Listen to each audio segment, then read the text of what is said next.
What's up, everybody, and welcome back to another episode of The Verdict. I'm your host, Chris. Joining me today is my co-host, James, and today we are here to talk about New World. But before we get to that, once again, this is still a new show, so to explain that to you a little bit, The Verdict is a show where we as a group can come together, give our thoughts and our opinions, talk about the good and the bad, and then give our overall stamp of approval or deny our stamp of approval. And the reason why we do this is because in the forever changing universe that is the gaming world, prices are always going up and they're never going down.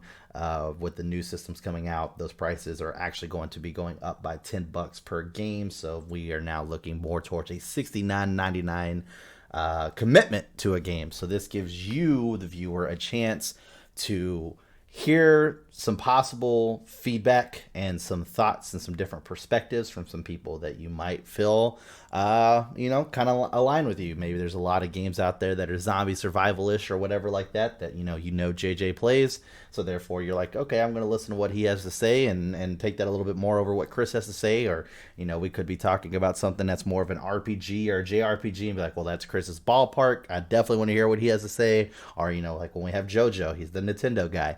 So we all have different kinds of games that, we feel fit perfect in here. And I will definitely go ahead and start by saying this game is different from mine and James's normal kind of gaming library, but it definitely has the medieval feel that both of us like a lot. So the MMO is more of the new branch of gaming for us on that one. But we're here to give us our thoughts and views, so let's go ahead and jump right into it with the good.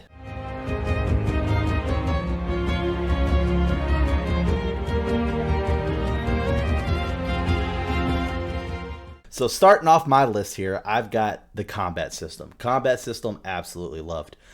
We've got, your normal MMOs where you lock onto targets. You can't dodge anything because even if you run around the character, it still hits you if they're not even facing you because it's a lock-on fight. You really only focus on casting your skills. That's fun and all. Unfortunately, Final Fantasy XIV's in that category. I really wish they weren't. It's fun, but I love being able to control every single one of my actions, whether it's I'm dodging, I'm blocking, I'm running, I'm jumping, I'm hacking, I'm slashing, all that. I want to be able to take care of that, and New World 100% gave that to me. Graphics. For a MMO that, in my opinion, came out of fucking nowhere, graphics did not let me down. Obviously, it's made by Amazon, so there was a slim chance of that actually being a thing, but graphics did not let me down. I had a really nice immersive feel as far as an MMO is concerned with the medieval-ish type era that they were going for.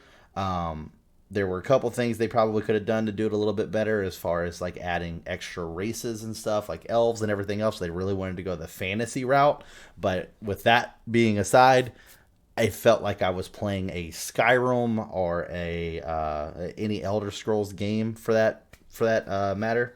So really enjoyed the graphics. The story seemed interesting from what I played. I didn't get too far into it. I'm a big fan of the whole corruption is popping up everywhere and we have to take it down, solely due to that was similar to Elder Scrolls Oblivion. That was a very fun game for me where it was the same thing where there were these Oblivion gates that were popping up all over the world, letting out these demons and kind of tainting the ground that it was on, and you had to go and shut them down. Now, what I will say that they could have done better with this is add another element kind of like Oblivion, where instead of it being just like a portal for the enemies to conjure and use, be a portal for us to enter in and destroy from the inside and then get back out. Having that as an extra function, I think would have been a lot better than us just fighting either countless waves or doing a specific type of objective and then just closing the gate from our side versus having to actually go in, get to the root of the problem, take it out, and get back out. But once again, I didn't play it that much. Who knows what comes later on in the story? Who knows what kind of feedback they get? They might make some different things. We have no idea. Once again, this is just the beta. But moving on, simple leveling system. Simple leveling systems are so great because there's so many games that I jump into. One of them that I can think of off the top of my head, Actually, I say I have to think of it now. I can't even think of the fucking name. Either way, it's this fucking Diablo-ish type game where you're going to know what I'm talking about whenever I say it. For the viewers that have played the game, you open up your skill tree and there's like probably 4,000 different branches. It's insane. It's crazy. I hate games like that because you can get lost very easily. And then by the time you figure out what it is you want to do, you have to do a respec. And by the time you get to that, like respecs are stupid fucking massive expensive, or you have to give up a lot of really good shit to do it. All different games have their own different ways of doing it. And it kind of sucks. Another attaboy to New World on this is that until you hit level 20, all your respecs are free, which was nice. But once you hit level 20, you gotta have to start paying for it after that. But very simple leveling system. You've got your main attributes, and to go a step further than that, they have the exact weapons and skills that your attributes will actually help out right there for you to see. So that way it's not like something that's hidden and you're taking a guess like, oh, okay, well, our focus is going to help this because it's magic. No, focus is only going to help the healing staff type deal. So that stuff is awesome. Really appreciate that. Same thing with the leveling system on the weapons. The weapons leveling system, majority of the weapons, you've got 2 trees to choose from, unless you're like me who's one-handing a sword. You got 1 tree to choose from. But most of the weapons, they have 2 trees to choose from, which is amazing. Like I said, can't give that enough praise, so that way you can get in, figure out how you want to do it, and then use that to your advantage. That being said, moving on to the next, I've got seamless party system. I love the party system. There is way too many fucking games that make it way too hard to be able to play with your friends.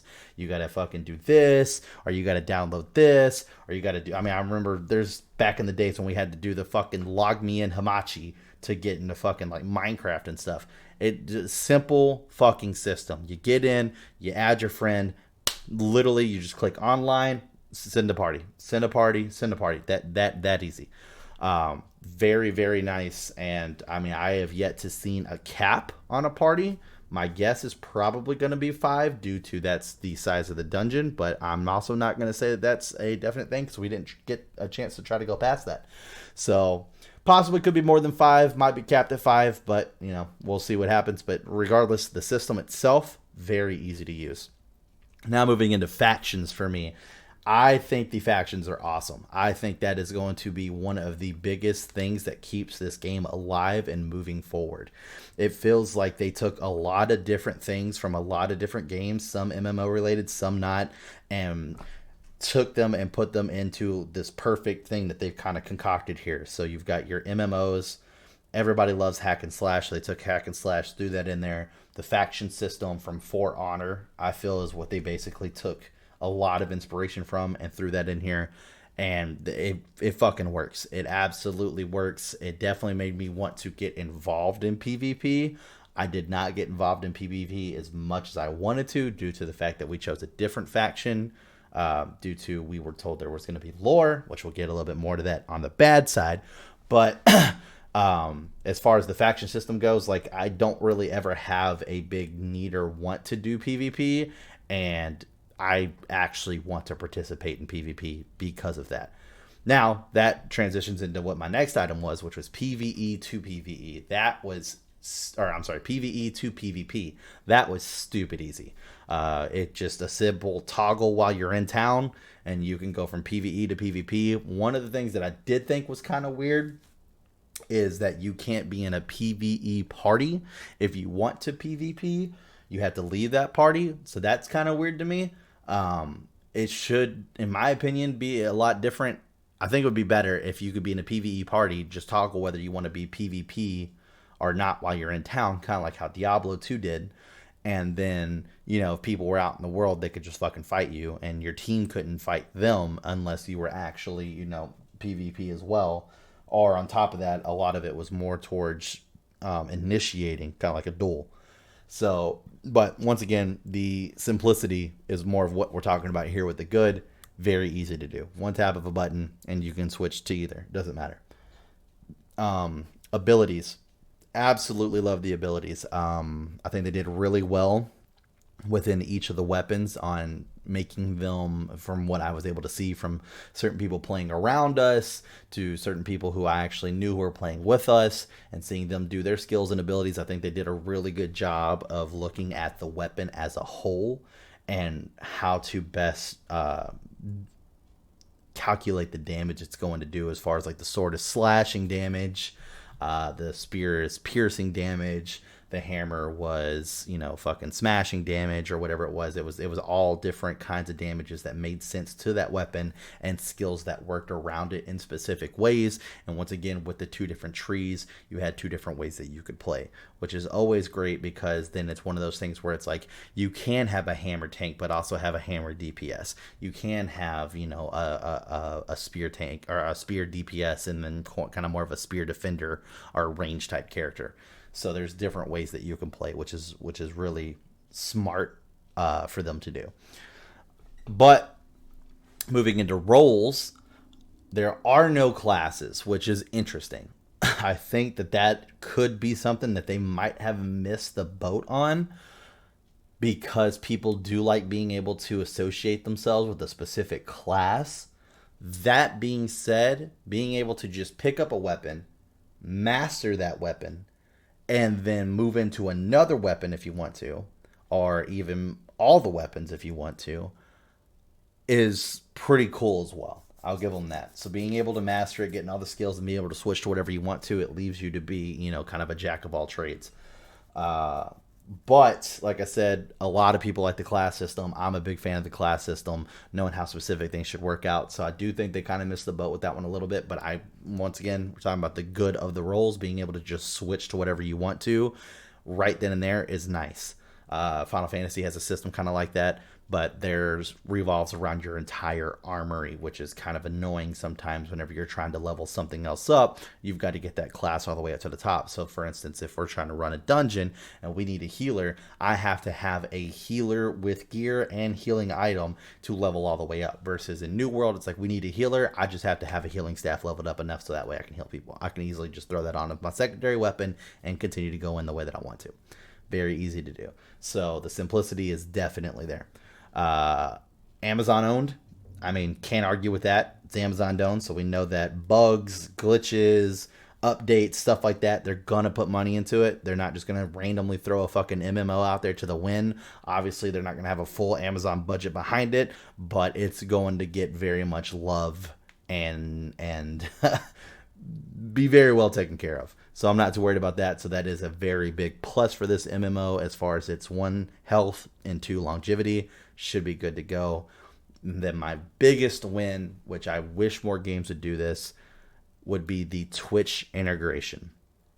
Obviously, Amazon owning Twitch, it makes sense that it's there, but if more games could do it to where you can automatically link your Twitch up with that, so that way whenever you're playing with people, let's say you go and do a dungeon raid, they want to show you some love back and just go straight to your Twitch and drop you a follow. That's awesome. That is a very, very cool and very, very awesome feature. I'd like to see that happen in a lot more games, so I got to give props to New World on that one. The Twitch integration was absolutely amazing, and simple and flawless. But that comes down to the end of my list. So James, what did you have to add to the good? All right, so you had a lot of the stuff on my list, but a couple of things I have to add is the map size. I spent probably 70 hours running around that game, and I still had not touched every territory there was. The map Fair. size was huge. I mean, just the amount of stuff there was to do was fantastic. Another thing that I have to add is the PvP. I did a little bit of the PvP. I love the feeling of it. I love the fact that you defended the forts, to keep your fort in your town. I felt like the PvP itself was balanced, so Mm-hmm. like one person wasn't overly powered or whatever. I love the dueling that you could just duel with your friends. The dungeons. It's been a while since, I've gotten to a dungeon where it was one, difficult, and two, it was actually fun. And I felt like when we went through it, it was just a great time. Yep. And I didn't get to get all the dungeons, unfortunately, but I'm really excited for them. I think that's pretty much all I have besides your list. All right, sweet, yeah, and then just kind of add on that, yeah. I mean, the map size was amazing. I appreciated how it wasn't like every region was just like the one before it. All the regions kind of had their own special flair. Obviously, if they were a little like close or next to each other, they might have some of the same things going on. But I really appreciated the difference in the regions. As James said, map size is fucking huge, and we got told that that's not even the size of the map that's going to release whenever it comes out. So we're going to have so much more to experience and so much more to explore. And then yeah, with the PvP, yeah, I mean doing the forts and stuff. I didn't get to partake in that, but I'm excited to do that for an actual faction that I care about. And then yeah, to add on, I can't believe I fucking completely missed that on my list. But the dungeons were absolutely amazing. It definitely gave me feelings of old school Destiny raids, but just different because it's more of a medieval situation, and I absolutely enjoyed it as well. But other than that, did you have anything else you wanted to add, James? Nope. All right, let's go ahead and move into the bad.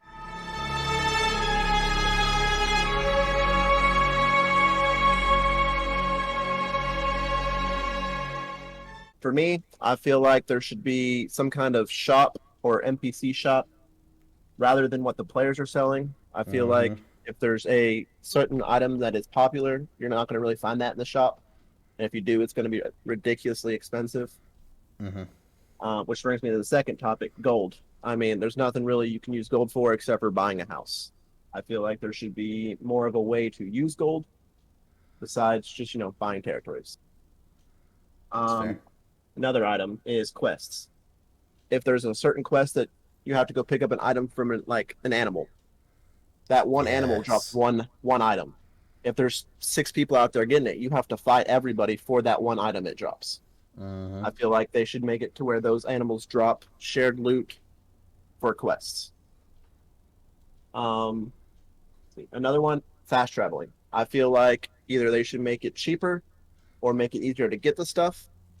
I also think that waiting 2 hours to fast travel back to your house is a little excessive.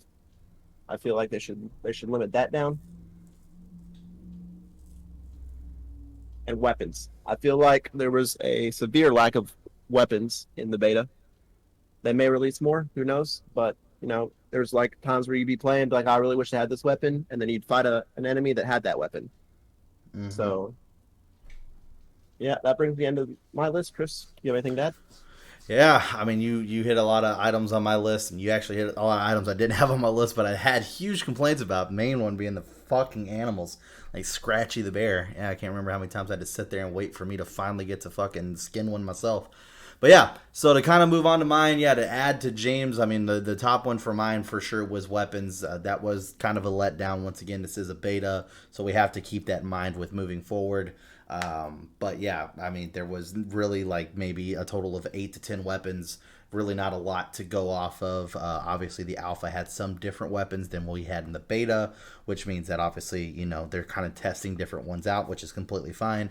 And I'm sure we're going to get a lot whenever the game releases, and even more within DLCs and so on and so forth, or expansions or whatever they want to call them whenever they get to that point. Uh, some ones that you didn't touch, I feel, were customization. Customization, huge for MMOs. No one wants to look the same as someone else. I feel that I actually started at the very end of our beta days looking into how to make dyes and stuff like that. I don't know why every game decides that the black dye is either one, non existent, or two, the hardest thing in the world to ever fucking make. But, there's basically no black dye. There's no like real easy way to do the customization. A lot of the armor sets look alike. Obviously, whenever you get to the more higher tier stuff, you can kind of change things up. And yes, you can mix and match, which is fine. That helps out, but there needs to be a lot more for customization, or that's going to throw people off. MMOs, massive amounts of players, everybody wants to stand out some way or another. And whenever you limit those options, it's going to limit the runway for the game. Another one I had, guild slash faction. I love the guild system. My biggest issue with the guild system is that the customization, once again, very limited. Very limited customization as far as logos you can use, the banner that it's laid on, the colors you can use. You had to do it all specific ways. The color has to be specific to your faction. I don't think the guilds and the factions should coincide, though. That's my biggest complaint there. If I am a Marauder and JJ is a Covenant, I can't have JJ in my guild because he's in a different faction. And I don't care for that. I understand that normally, realistically thinking about it, if you're in a specific faction, most likely all the guild members in your guild are going to be in that faction. But friends like to, sometimes split off and have their own little adventure doing their own stuff, and they should be able to do that and not be punished for it. And that's exactly what this is. It's kind of a punishment of wanting to expand into other things. Basically, if you have a group of friends like I do who are all going to be getting this game, we all have to make our case for why we're joining, what faction we're joining. And then, if someone doesn't want to go with the majority, they can play with us, sure, but whenever it comes to doing guild quests and everything else, we'll never be on the same page, which kind of sucks. And then the factions are going to war and we go into PvP. Yeah, it's going to be fun to go against them, but at the same time, you're not going to want to be that guy that's in a group of friends of like 9, and you're all in a fucking guild together set for you, and your faction's going against their faction, you're having a PvP against them. Like, yeah, it's fun whenever you're able to kill them, but at the same time, your friends are always going to be on the other side of the table, which kind of sucks. So I think they're really missing the boat on this one with putting those so close to basically the same thing.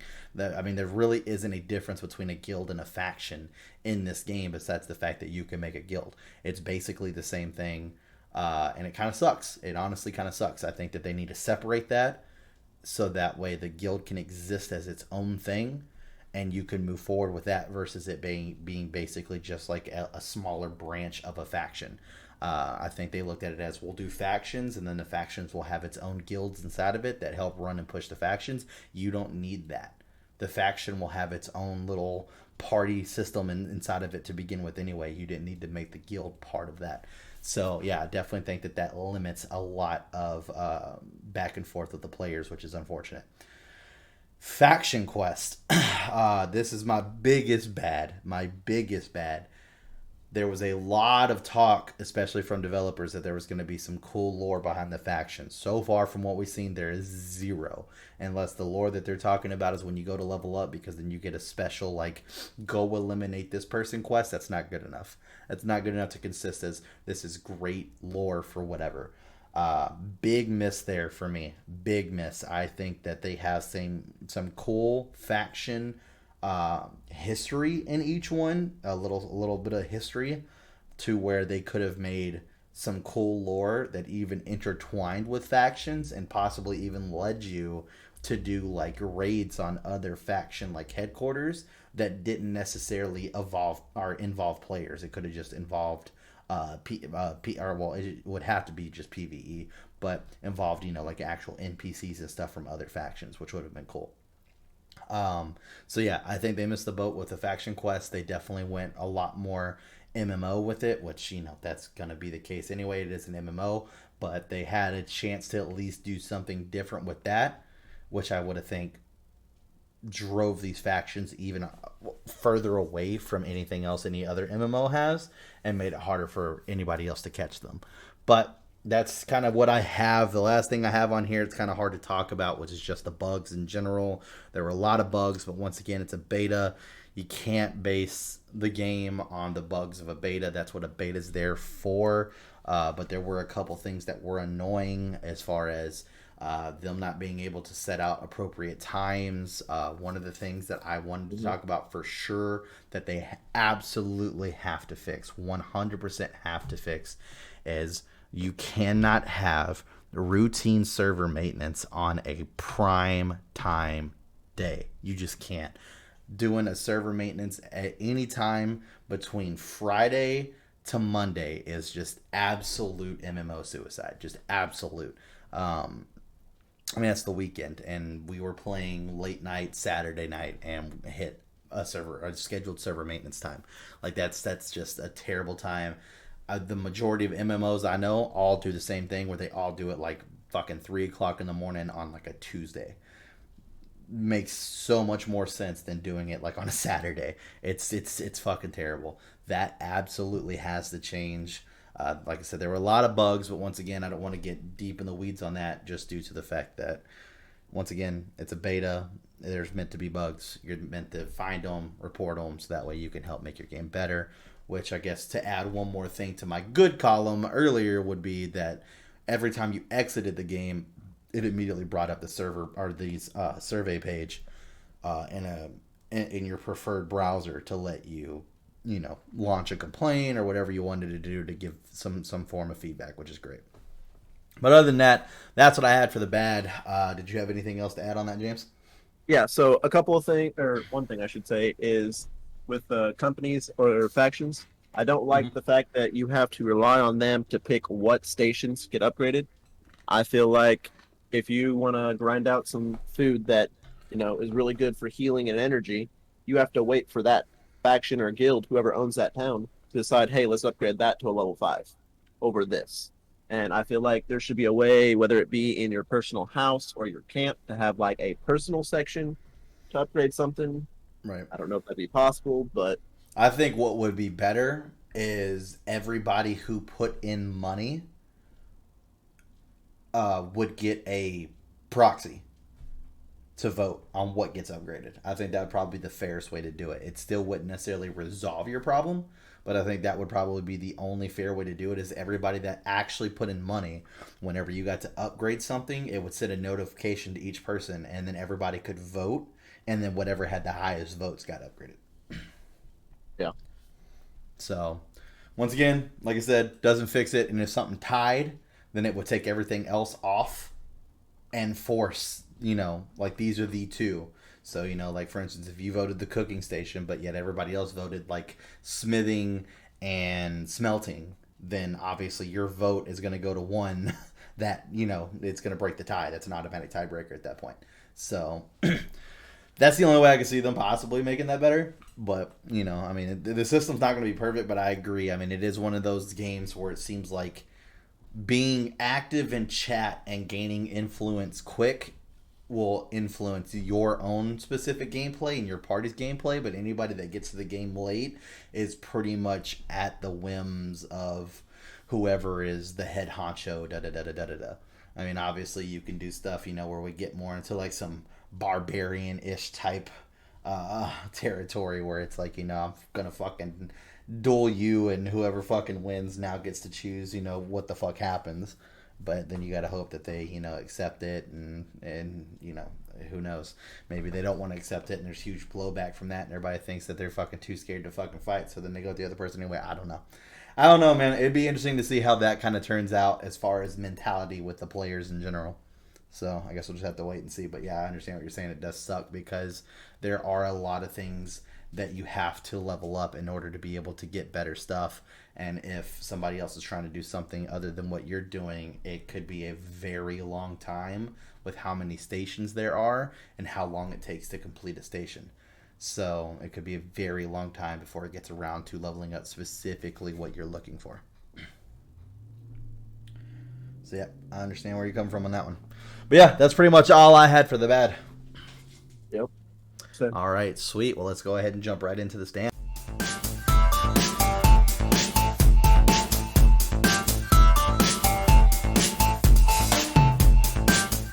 So, this is where we're going to go ahead and give our overall on whether or not we think that this game is worth our stamp of approval and whether or not you should buy it. So, first things first, New World is a MMO game that is lightly fantasy based. I say lightly due to the fact that you can only be human in this game. Other than that, it's pretty much 100% medieval fantasy based. It's created by Amazon, so that's a big deal. That's a big company. You can get it on Steam. If you buy it, you get access to the beta. The game officially releases on August 30th, right? 31st. 31st. August 31st. And so there's that to look at. That's going to be awesome. We're all excited for the actual game release to come out because it was a full wipe beta, which means all of our progress is officially gone. Everything that we kind of, saved up for to do. But, we used it more of a learning experience than anything else. So that way, whenever the game comes out, we can hit the ground running. That being said, there were a lot of hits and a lot of misses for me on this game, which was unfortunate. But once again, it was a beta, and with a lot of the leaks that have come out, and I see that there's more stuff coming, it does make up on a lot of those misses, like map size, weapons, and stuff like that. So hopefully everything that I've kind of had issues with gets fixed. I know I'm not the only person that complained about a lot of stuff that I had on my list. So we'll just have to wait and see how the developers handle feedback and what they choose to do with that. But overall, in my opinion, as far as for an MMO, definitely being a hack and slash, it was super fucking fun. I had an absolute great time. I grinded the shit out of this game. So I would have to go ahead and say at this point, 100%, just based off the beta, I will give New World my stamp of approval. What about you, James? So yeah, I thought it was a fantastic game so far. I think it has great, what's the word I'm looking for? Potential. There you go. Yeah, pray for it. I think that all the bugs and stuff that we don't like now, I think that the stuff they're going to release, like you said, is going to make up for it. So yeah, I 100% think that this receives my stamp of approval. Fantastic. Well, that's pretty much all I had to add to this episode. James, do you had anything else you wanted to add before we sign off here? Nope, that's all I had. All right, fantastic. Once again, the game is called New World, developed by Amazon. You can get it on Steam. Other than that, we're going to go ahead and sign off here. This has been another episode of The Verdict. Hopefully this information was useful to you. Once again, we do this so that way you guys get some thoughts and some views before you have to go and make, for this game, is a $40 commitment. And so that way you can choose whether or not this is something you want to partake in. Other than that, we're going to go ahead and sign off here. So if you enjoyed this content, make sure you like and subscribe. Also, turn on the notifications. That way you get notified next time we upload another video. James and myself, for sure, we might have some other people with us, will be doing a review show on the New World beta and kind of go into deeper topics and thoughts about it, and we can kind of express things a little bit more. This is more just to kind of hit you guys with bullet points of the good and the bad, and then to give it our stamp. But other than that, hit us in the comment section below. We also got our Twitch links down there and our Twitters. Twitch, you could have definitely watched us play the beta. I'm sure there's some videos at least up on mine because I have my video longevity a little bit longer on there than a lot of other people. So you could be able to see some of that gameplay of us actually playing on there. And then obviously when the game comes out, we will definitely be streaming it and playing it as well. Other than that, like I said, Twitter, you can get some direct communication there. But I hope you guys have a great rest of your week, and we'll see you next time.